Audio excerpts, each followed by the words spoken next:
Alright, so when it comes to Canadian hip-hop, a dude who doesn't get enough credit is Halifax rapper Luke Boyd, better known, of course, as Classified. And Classified's a guy who's been busting his ass in the music industry since he was a little kid releasing tunes. He's developed a cult following and taken his music across the nation.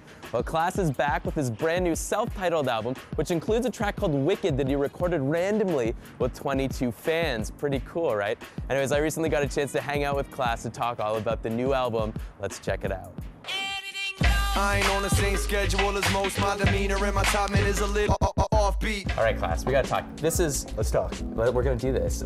This is your 15th release, dude. Yeah. I gotta ask you though, number 15, why was this the time to make it self-titled? Straight honest answer, I just couldn't find a title that to me summed up what the album was. I racked for weeks. I had my manager call me like, you got 2 days to name this album because we gotta get it going. I was like, dude, I'm not gonna just make an album name because it needs an album name. I was like, you know, I've never did a self-titled album. Going from Sony to Universal, my kids getting older, life changing a bit. Just almost felt like a restart, a refresh. And it was like, let's do a self-titled album. Was there something special and more down at home about, you know, the content of this album, what you were talking about? Even that too. I even think and I think that just came with age too, growing and becoming more personable and just more comfortable with myself, and just, it's a lot more personal album too. Yeah. So, you know, it kind of worked in a lot of different ways. When I realized I couldn't find a name, I'm like, it makes a lot of sense that this is just, you know, it worked itself out. Exactly. That's the best things, when things just work themselves out. You never see me with a couple bottles of Chris, trying to pick up on a chick like, you want this? That ain't class. You give out the impression that you're really down at home, dude. Everything's about your roots and keeping it there. Yeah, man. Why is that so important for you to keep it close to home? It's not like I purposely go in and be like,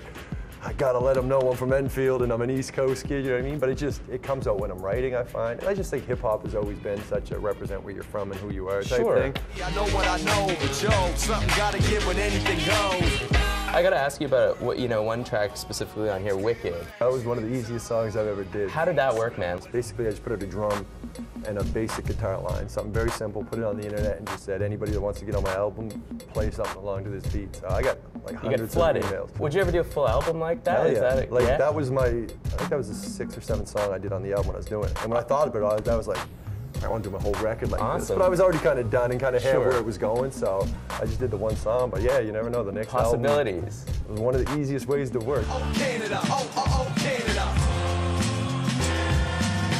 Oh, Canada, oh, Canada. Being Canadian hip-hop, representing, is that like a duty for you, or do you feel No, really. I'm not the Canadian, like, Canada rules, screw everybody else. Like, that's just not me. I'm very proud of where I came from. Once we started traveling outside of Canada, that's when I started really realizing how good we have it in Canada and a lot of great things that are here. So that's when I wrote "Oh Canada." I think it just kind of comes with the term, especially with hip-hop. You know what I mean? They won't just call it hip-hop. They're like, that's Canadian hip-hop. Does that suck? It doesn't bug me, because, you know, I mean, I think people try to put labels on everything. They do. And I think whether you're coming from the States, it's like, oh, you're that French rapper, you're that Australian rapper. You just roll with the punches, man. Roll with the punches, man. It's not ashamed to be called a Canadian rapper, so I'm very proud of it. Representing.